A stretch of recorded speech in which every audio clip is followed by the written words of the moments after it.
नमस्कार आदाब दोस्तों, चलिए आज हम आपके लिए लेकर आए देश और दुनिया की ताजा बड़ी खबरें। फटाफट एक एक कर सभी खबरों को आज आपको विस्तार से बताएंगे, तो वीडियो को आप अंत तक जरूर देखें। चलिए दोस्तों, नजर डालते हैं सबसे पहले सुर्खियों पर। अमेरिका और ब्रिटेन को यमन पर हमला करना पड़ा भारी। भड़के हूती विद्रोहियों ने अमेरिका और ब्रिटेन के युद्धपोतों के खिलाफ किया जंग का ऐलान। बोले अमेरिका और ब्रिटेन के युद्धपोतों को लाल सागर में करेंगे तबाह। इजराइल को लगा बड़ा झटका, फिलिस्तीनी मुसलमानों के समर्थन में उतरा रूस। गाजा से बचकर निकले फिलिस्तीनी मुसलमानों को रूस ने नया घर देने का किया ऐलान। राहुल गांधी का मोदी सरकार पर बड़ा हमला। बोले सत्ता के अहंकार में चूर शहंशाह, जमीनी हकीकत से हो गया बहुत दूर। असम की बीजेपी सरकार का मुसलमानों के खिलाफ बड़ा ऐलान। 3 से ज्यादा बच्चे होने पर महिलाओं को नहीं मिलेगा सरकारी योजनाओं का लाभ, भाजपा ने किया ऐलान। अखिलेश यादव ने लगाया बड़ा आरोप, कहा बीजेपी सरकार ने प्रशासन की मदद से समाजवादी पार्टी के समर्थकों के नाम मतदाता सूची से कटवा दिए। अमेरिका को लगा बड़ा झटका, ईरान की नौसेना ने ओमान की खाड़ी में जब्त किया अमेरिकी तेल टैंकर। गाजा में मुसलमानों के कत्लेआम पर बुरा फंसा इजराइल। विश्व अदालत में एक साथ आए कई बड़े देश, अब बढ़ सकती है इजराइल की मुश्किलें। अखिलेश यादव ने राम मंदिर के उद्घाटन में जाने से किया इनकार। बोले जो निमंत्रण देने आए थे हम उन्हें नहीं जानते। तेलंगाना में बीजेपी को लगा जोरदार झटका। बीजेपी के पूर्व मंत्री मुकेश गौड़ के बेटे ने दिया इस्तीफा, भाजपा पर लगाए गंभीर आरोप। तो दोस्तों, सभी खबरों को एक एक कर विस्तार से हम आपको बताने वाले हैं, तो वीडियो को दिल से लाइक कर चैनल को सब्सक्राइब शुरू कर लें। इसी के साथ दोस्तों, पहली बड़ी खबर, अमेरिका और ब्रिटेन को यमन पर हमला करना पड़ा भारी। हूती विद्रोहियों ने अमेरिका और ब्रिटेन के युद्धपोतों के खिलाफ किया जंग का ऐलान। दरअसल आपको बता दें, यमन में अमेरिका और ब्रिटेन की फौज के हमलों पर हूती विद्रोहियों ने कड़ी प्रतिक्रिया दी है। हूतियों ने अमेरिका और ब्रिटेन के युद्धपोतों के खिलाफ जंग का ऐलान करते हुए जवाबी हमले शुरू कर दिए हैं, जिसके बाद अमेरिका और ब्रिटेन पूरी तरीके से बौखला गए हैं। आपको बता दें, हूती समूह के एक वरिष्ठ सदस्य अब्दुल सलाम ने बयान जारी करते हुए कहा कि पश्चिमी सहयोगियों के हमले के जवाब में हमारे बलों ने लाल सागर में अमेरिका और ब्रिटेन के युद्धपोतों पर जवाबी हमले शुरू कर दिए हैं। उन्होंने कहा कि यमन में जो हमले हुए हैं उनका हिसाब अमेरिका और ब्रिटेन से चुकता किया जाएगा। वहीं हूती उप विदेश मंत्री हुसैन अल एजी ने कहा कि यमन पर हमले के अमेरिका और ब्रिटेन पर गंभीर परिणाम भुगतने होंगे। उन्होंने कहा कि हमारे देश पर अमेरिका और ब्रिटिश सेना ने पनडुब्बियों और फाइटर जेटों द्वारा बड़े पैमाने पर आक्रमण हमला किया है। इसमें कोई शक नहीं होना चाहिए कि अमेरिका और ब्रिटेन को इसकी भारी कीमत चुकानी होगी।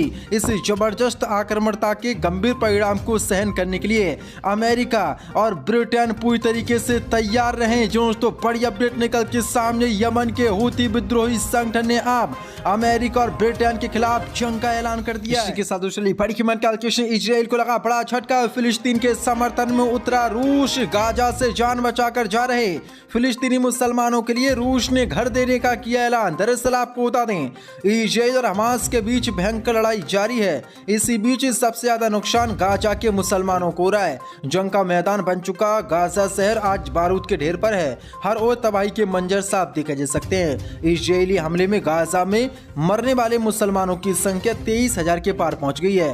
फिलिस्तीनी मुसलमान अपनी जान बचाकर दूसरे देश में जा रहे हैं। इसी बीच आज रूस ने बड़ा ऐलान कर दिया है। रिपोर्ट के मुताबिक रूस का मुस्लिम बहुल चेचन्य गणराज्य गाजा से जान बचाकर जा रहे फिलिस्तीनी मुसलमानों के लिए घर बना रहा है। इस काम में रूसी राष्ट्रपति व्लादिमीर पुतिन भी मदद कर रहे हैं।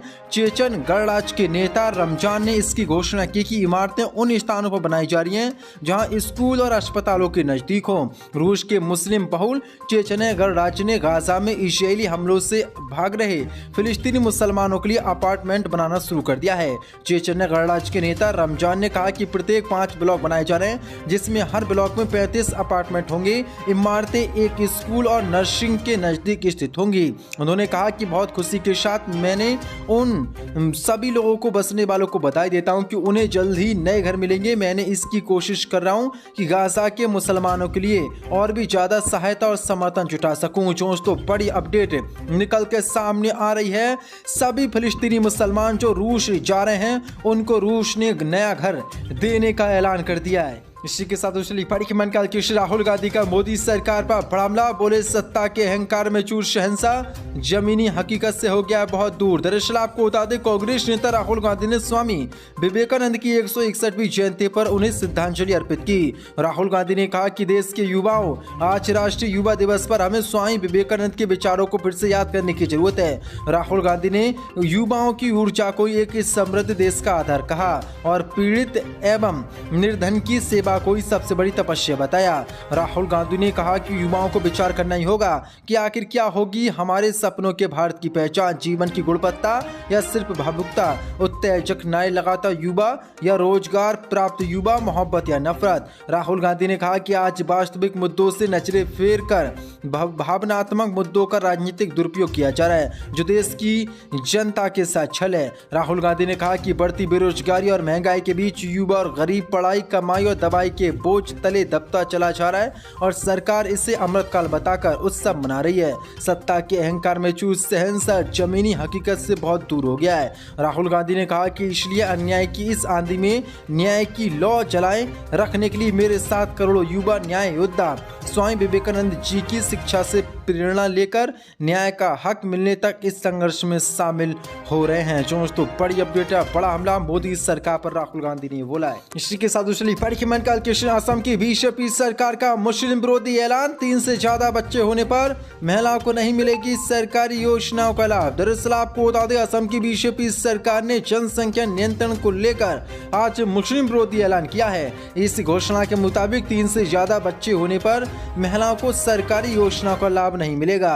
राज्य के मुख्यमंत्री हेमंत बिश्व शर्मा ने गुवाहाटी में महिलाओं के लिए महिला उद्यमित अखोनी योजना की शुरुआत की। योजना में कुछ शर्तें रखी गई हैं। शर्तों के मुताबिक उन महिलाओं को इस योजना का लाभ नहीं मिलेगा जिनके 3 से ज्यादा बच्चे होंगे। मुख्यमंत्री शर्मा ने योजना के बारे में जानकारी देते हुए कहा कि योजना के अंतर्गत राज्य में स्व सहायता समूहों की 39 लाख महिलाओं को योजना के तहत कारोबार करने के लिए कुछ शर्तों के साथ 3 साल के भीतर 3 चरणों में वित्तीय सहायता दी जाएगी। इसके लिए 145 कारोबारी मॉडल की पहचान और चयन किया जाएगा।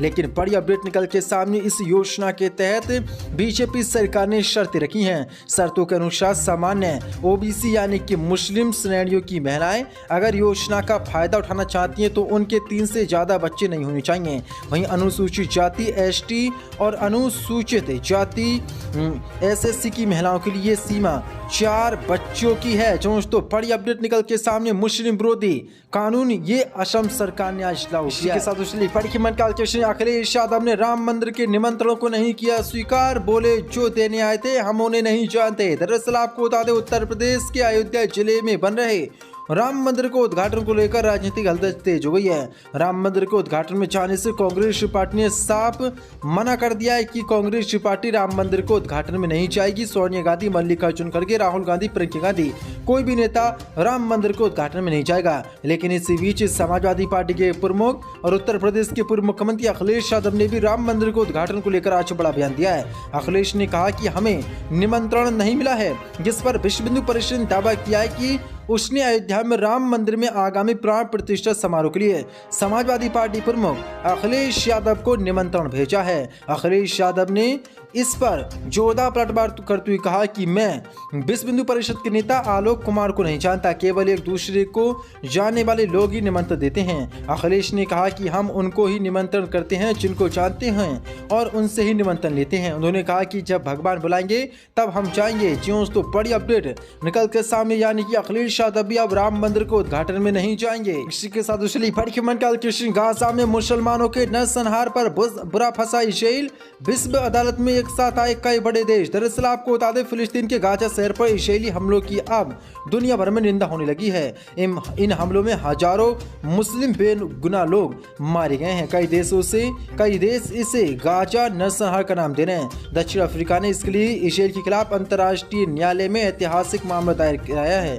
अब दक्षिण अफ्रीका को इस केस को लड़ने के लिए कई बड़े देशों का साथ मिला है। कोलंबिया, ब्राजील के विदेश मंत्रालय ने अलग अलग बयानों में घोषणा करते हुए कहा कि उनकी सरकार गाजा में चल रहे मुसलमानों के नरसंहार पर अंतर्राष्ट्रीय न्यायालय में इजराइल के खिलाफ दक्षिण अफ्रीका के ऐतिहासिक मुकदमे का समर्थन करती है। इस लिस्ट में ये दोनों दक्षिण अफ्रीका देश नए हैं। इससे पहले कई अरब देश पहले ही दक्षिण अफ्रीका के प्रति अपना समर्थन जता चुके हैं। दक्षिण अफ्रीका ने विश्व अदालत में मुकदमा दायर करते हुए कहा है कि इजराइल ने जिनेवा कॉन्वेंशन के तहत अपने दायित्वों का उल्लंघन किया है। जिनेवा कॉन्वेंशन देशों को ऐसे सभी कार्यों को रोकने के लिए बाध्य करता है जिसमें किसी पर बेगुनाह युद्ध के दौरान किसी भी बेगुनाह लोग की हत्या ना हो। आप बता दें, कोलंबिया के विदेश मंत्री ने बड़ा बयान दिया। उन्होंने कहा कि दक्षिण अफ्रीका का मुकदमा सही दिशा में एक सैन्य कदम है। कोलंबिया की मुस्ताबो पेट्रो की सरकार ने कहा कि उसे उम्मीद है कि विश्व न्यायालय दक्षिण अफ्रीका द्वारा दायर मुकदमे की तत्काल सुनवाई करेगा। जो अनुरोध किया गया है उस पर बिना किसी देरी के फैसला